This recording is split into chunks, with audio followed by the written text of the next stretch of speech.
Welcome friends to our YouTube channel Vivekananda career point.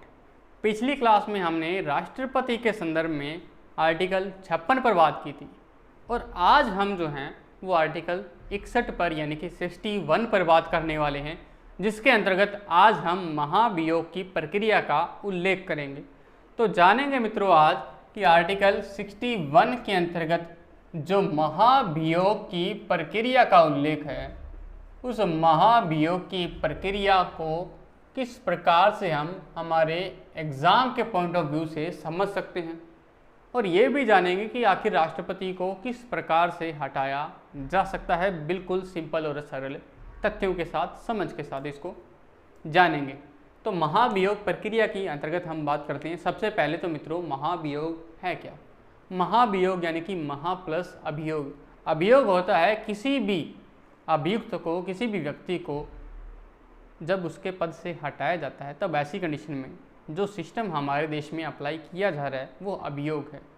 लेकिन जब हम बात करते हैं राष्ट्रपति को हटाने की, तब ऐसी कंडीशन में उसके लिए महाभियोग शब्द का प्रयोग किया जाता है, और इसी का ही इंग्लिश में जो संदर्भ है वो इम्पीचमेंट है मित्रों, इम्पीचमेंट।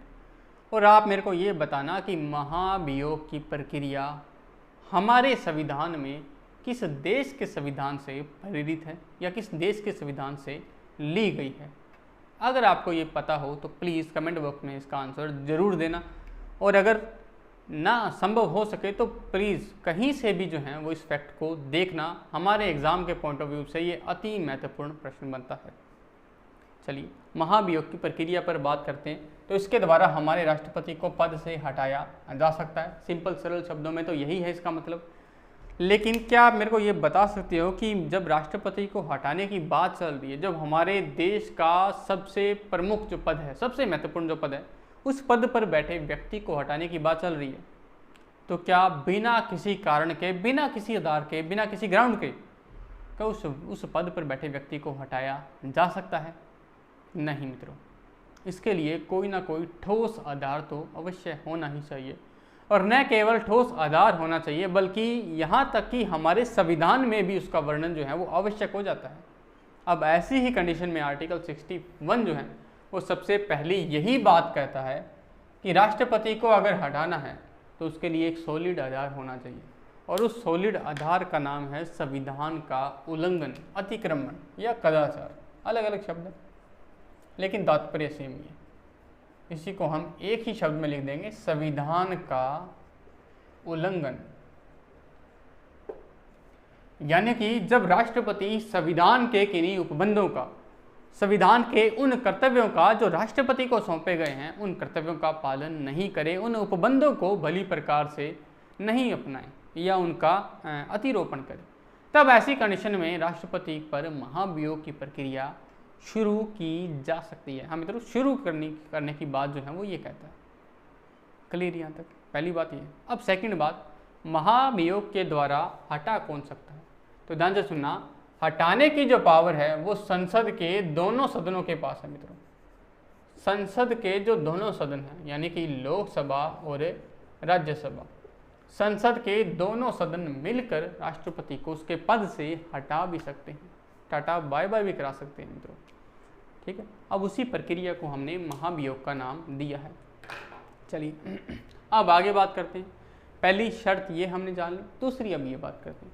अब जब बात हो रही है संसद के दोनों सदनों की, तो मैं आपको बता देता हूँ, संसद का एक सदन है लोकसभा और संसद का दूसरा सदन है आपका राज्यसभा, है ना। अब इन दोनों के द्वारा ही जो है वो ये प्रस्ताव पास होगा, महाभियोग का प्रस्ताव या राष्ट्रपति को हटाने का प्रस्ताव, सिंपल शब्दों में कहूँ तो। अब उसके लिए प्रस्ताव से संबंधित कुछ अन्य बातें हैं जिन पर हम चर्चा कर लेंगे। चर्चा नंबर 1 या शर्त नंबर 1, जिसके अंतर्गत हम सबसे पहले पढ़ेंगे कि साहब इसे पेश कहाँ किया जाए। राष्ट्रपति को जो हटाने का प्रस्ताव है, उस प्रस्ताव को सबसे पहले पेश कहाँ करेंगे? क्या सबसे पहले वह प्रस्ताव लोकसभा में होगा या सबसे पहले वह प्रस्ताव राज्यसभा के अंदर रखा जाएगा? सबसे पहली और महत्वपूर्ण शर्त ये है जो आर्टिकल 61 में वर्णित है, ये मैं अपने हिसाब से नहीं कह रहा। चलिए तो इसी का ही आंसर दे देते हैं कि प्रस्ताव जो है वो आपके किसी भी सदन में पेश हो सकता है मित्रों। इसे मैं यहाँ लिख देता हूँ, किसी भी सदन में, संसद के दोनों सदनों में से किसी भी सदन में हम इसको पेश करवा सकते हैं। या तो राज्यसभा में पेश होगा या फिर लोकसभा में पेश हो सकता है, कहीं भी ये पेश हो सकता है, वो कोई बड़ी बात नहीं।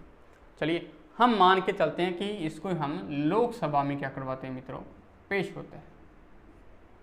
क्लियर।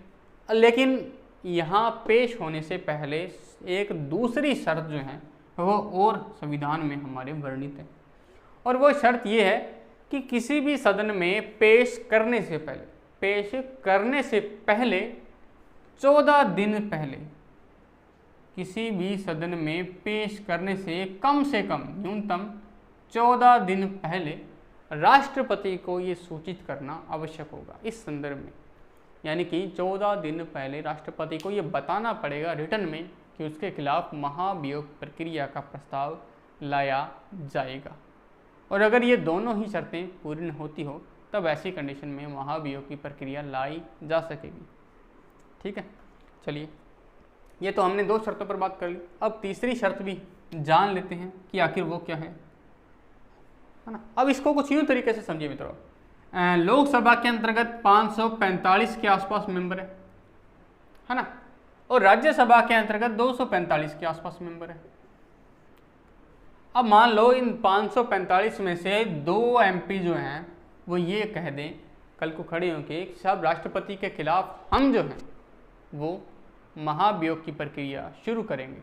केवल 2 ही व्यक्ति, 550 के आसपास टोटल जो हैं वो मेंबर हैं, उनमें से 2 व्यक्ति ये कह दें कि हम महाभियोग की प्रक्रिया शुरू करने वाले, तो क्या ऐसी कंडीशन में महाभियोग की प्रक्रिया या वो संकल्प जो है, वो प्रस्ताव जो है वो पेश हो पाएगा? नहीं हो पाएगा मित्रों। क्यों? क्योंकि सिर्फ 2 व्यक्तियों के द्वारा महाभियोग की प्रक्रिया शुरू नहीं होगी, वो प्रस्ताव पेश ही नहीं होगा। तो उसी के संदर्भ में हमारी शर्त नंबर 3 है, और वो शर्त नंबर 3 ये है कि जितने भी टोटल सदस्य हैं उन टोटल सदस्यों का 1/4 सदस्य, कम से कम 1/4 सदस्य की सहमति जरूरी है उस प्रस्ताव को लेकर, तब ही वो प्रस्ताव जो है वो किसी सदन में पेश होगा। तो ये 3 शर्त हैं। शर्त नंबर 1 किसी भी सदन में पेश कर सकते हैं। शर्त नंबर 2 पेश तभी होगा जब 14 दिन पहले सूचित किया जाएगा। शर्त नंबर 3 पेश करने के लिए कम से कम 25% सदस्यों की सहमति जरूरी है, तब उस सदन में पेश होगा। और ये तीनों शर्त पूरी है अपने आप में, तो वो पेश हो जाएगा। अब आगे बात करते हैं। अब मान लो यहाँ क्या हुआ मित्रों, पेश हुआ। अब पेश होने के बाद क्या होगी, इस सदन में होगी उस प्रस्ताव को लेकर चर्चा, और जब तक यहाँ चर्चा हो रही है तब तक अगले सदन में क्या होगा मित्रों, है ना, अगले सदन में राष्ट्रपति पर लगाए गए उस आरोप की क्या होगी, जांच होगी। ये मोस्ट इंपॉर्टेंट फैक्ट है मित्रों। जिस सदन में प्रस्ताव पेश होगा उस सदन में कभी भी जांच नहीं होगी, जांच हमेशा आगे वाले सदन में ही होगा। यानी कि अगर प्रस्ताव यहाँ पेश होता है तो जांच यहाँ होगी। क्लियर। अब जांच में क्या होगा, अब जांच में राष्ट्रपति या तो खुद जो है वो उपस्थित हो सकता है, उसको ये अधिकार है ताकि वो अपनी बात रख सकता है ना। और अगर वो खुद न होना चाहे तो अपने किसी भी व्यक्ति को, किसी भी रिप्रेजेंटेटिव को, प्रतिनिधि को यहाँ सदन के सामने प्रस्तुत कर सकता है, और उसके बिहाफ में फिर वो वही जो तर्क हैं वो देगा। क्लियर। अब यदि जांच में ये पाया गया कि राष्ट्रपति जो हैं वो गिल्टी है, उसने वास्तव में जो है वो संविधान का उल्लंघन किया है, तब ऐसी कंडीशन में अब आगे की प्रक्रिया क्या होगी। तो ऐसी सूरत में जब जांच में राष्ट्रपति पर लगाए गए आरोप सही पाए गए हैं, तब यहाँ दोनों ही सदनों में चलेगी वोटिंग की प्रक्रिया, मतदान की प्रक्रिया। क्लियर यहाँ तक, मतदान की प्रक्रिया। अब मतदान में क्या होगा, अब मतदान के अंतर्गत, वोटिंग के अंतर्गत बहुमत की आवश्यकता होती है, और अगर हम बहुमत की बात करें तो बहुमत के लिए यहाँ एक फॉर्मूला है, मोस्ट इंपॉर्टेंट फॉर्मूला है, क्योंकि हमारा नेक्स्ट जो प्रश्न है वो यहीं से है, और वो ये है कि जितने भी सदस्य सदन में उस समय उपस्थित हैं और जितने भी सदस्य वोट में पार्टिसिपेट करने वाले हैं, मत देने वाले हैं, उन दोनों प्रकार के सदस्यों का 2/3 बहुमत आवश्यक है। कितना मित्रों? 2/3। और वो भी किसका? उपस्थित व मत देने वाले सदस्यों का। और अगर ऐसी कंडीशन में इस बहुमत से प्रस्ताव यहाँ से भी पास हो जाता है और यहाँ से भी पास हो जाता है, सेम ये दोनों के लिए, तब दोनों सदनों द्वारा पास होने के पश्चात राष्ट्रपति को अपना पद छोड़ना पड़ेगा। जी हाँ मित्रों, ये है महाभियोग की प्रक्रिया पूरी की पूरी आर्टिकल 61 के अंतर्गत। क्लियर? अब इसी महाभियोग की प्रक्रिया को एक विशेष नाम से भी पुकारा जाता है और वो है अर्ध न्यायिक प्रक्रिया। अर्ध न्यायिक प्रक्रिया